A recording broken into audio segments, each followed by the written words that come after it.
Bom, nós vamos falar um pouco de um elemento muito importante em osciladores, que é um negócio antigo, mas que ainda é usado à beça, chamado cristal. O cristal, que a gente usa em oscilador, ele é um material chamado sal de Rochelle, e esse é um material piezoelétrico. Ou seja, ele transforma corrente elétrica em vibrações mecânicas. Ele tem, devido às dimensões, umas chamadas frequências de ressonância. Então, são bloquinhos. Conforme o tamanho dos bloquinhos, que o cara corta os bloquinhos, você tem uma frequência de ressonância ou outra. Então você tem aqui a metalização, em cima e embaixo, e finalmente dentro desse cubinho você tem o tal do sal de Rochelle. Como é que é o modelo, o símbolo elétrico desse negócio? É um capacitor, mas no meio tem esse quadradinho pintado aqui. Esse aqui é o modelo, se usa X-tal como abreviatura. Para que serve o cristal? O cristal serve para um negócio muito importante chamado estabilidade de frequência. Então, quando você faz um oscilador, conforme a variação de temperatura, envelhecimento dos componentes, coisas parecidas, você acaba tendo variações de frequência. Aí. O cristal, uma vez que ele é extremamente ressonante, ele trava a sua frequência de ressonância do seu oscilador. Então você não pode admitir que você fez um oscilador para funcionar em 1 MHz, com seu circuitinho, e a frequência oscila entre 900 e 1100 kHz. Isso aqui não serve. Você tem que garantir que seja 1 MHz, independente de temperatura, oscilação da rede, idade dos seus componentes, etc, etc. Como que funciona então o tal do cristal? O cristal, esse componente cristal, se você for ver no cristal a variação de impedância entre os terminaizinhos dele versus frequência, você vai ver que é um negócio assim, Tem uma frequência cuja impedância é mínima e tem uma frequência cuja impedância é máxima. Essa aqui, naturalmente, é uma região que a impedância é série, e essa aqui é uma região no qual a ressonância é do tipo paralela, como a gente lembra, Então, essa aqui é chamada zona de ressonância e essa aqui é chamada zona de antirressonância. São as duas frequências aí do nosso cristal.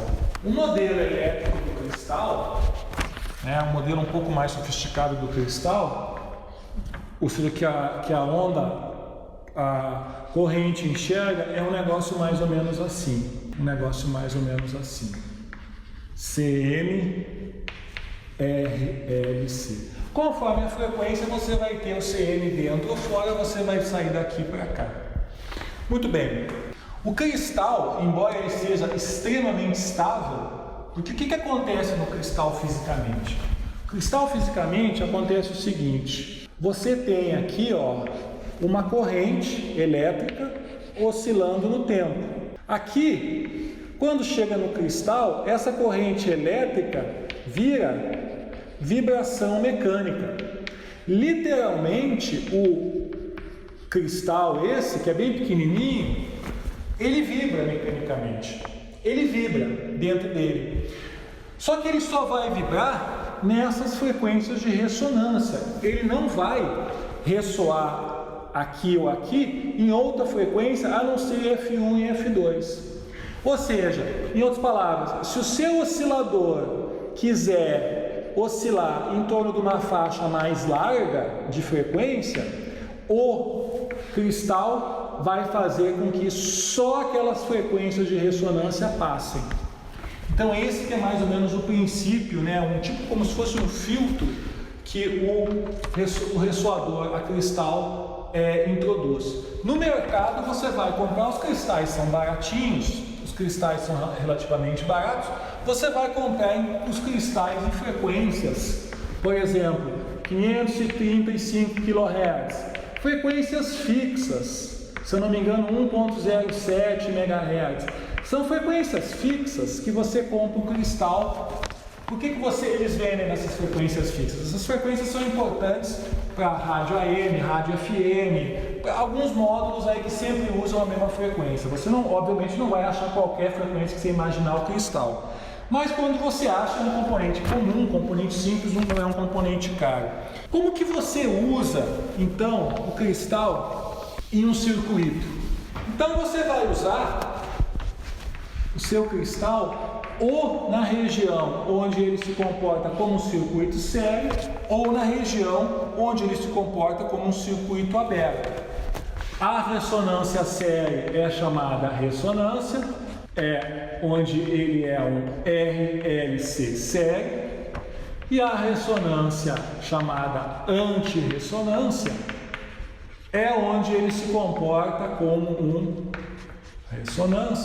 onde ele se comporta como um RLC paralelo. Na região de RLC sério, na ressonância ele é um curto, e aqui na antirressonância, na ressonância ele é um paralelo.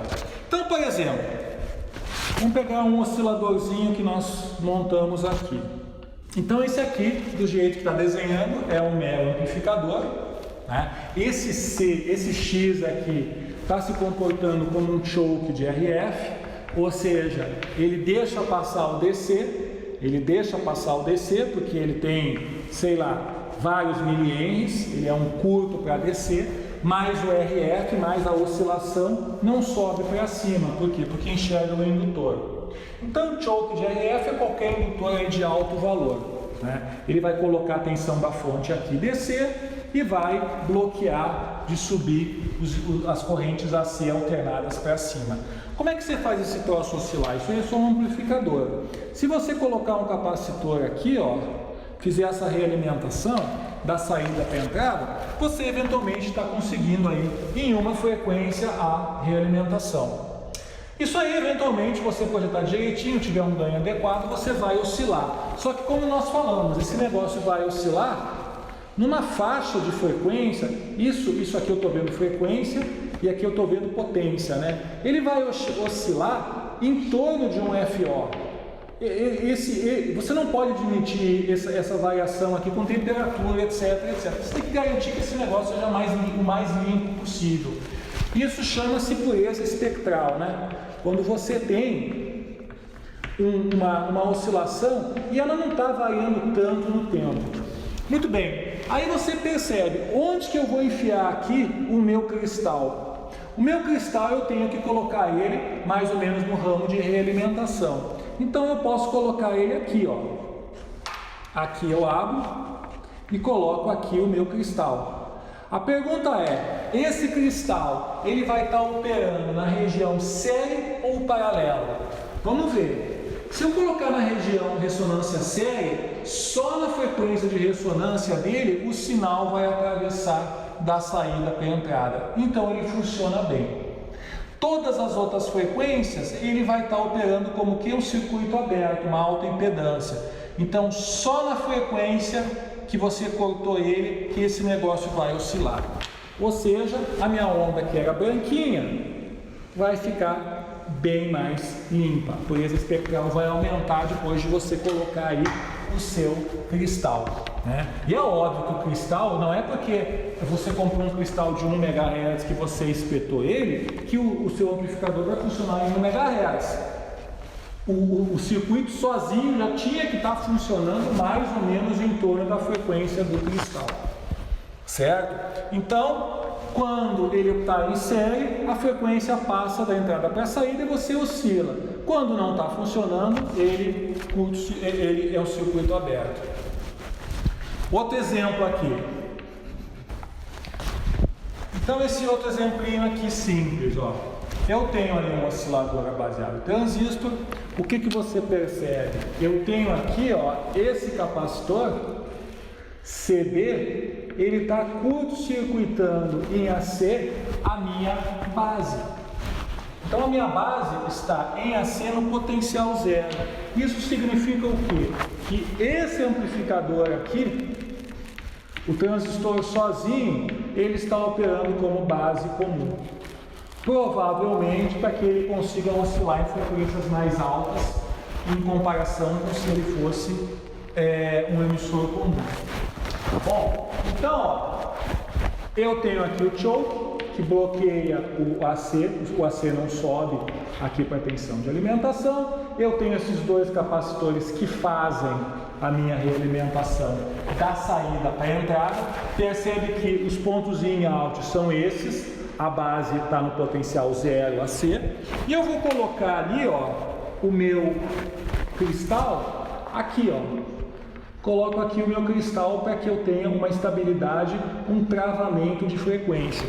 A pergunta é, esse cristal azulzinho está operando aqui ou aqui? Vamos pensar. O que que o cristal quer fazer? Ele quer deixar passar só a frequência de oscilação. Se eu colocar um curto na frequência de oscilação aqui, óbvio que o meu VO vai ser nulo. Vai ser sempre zero.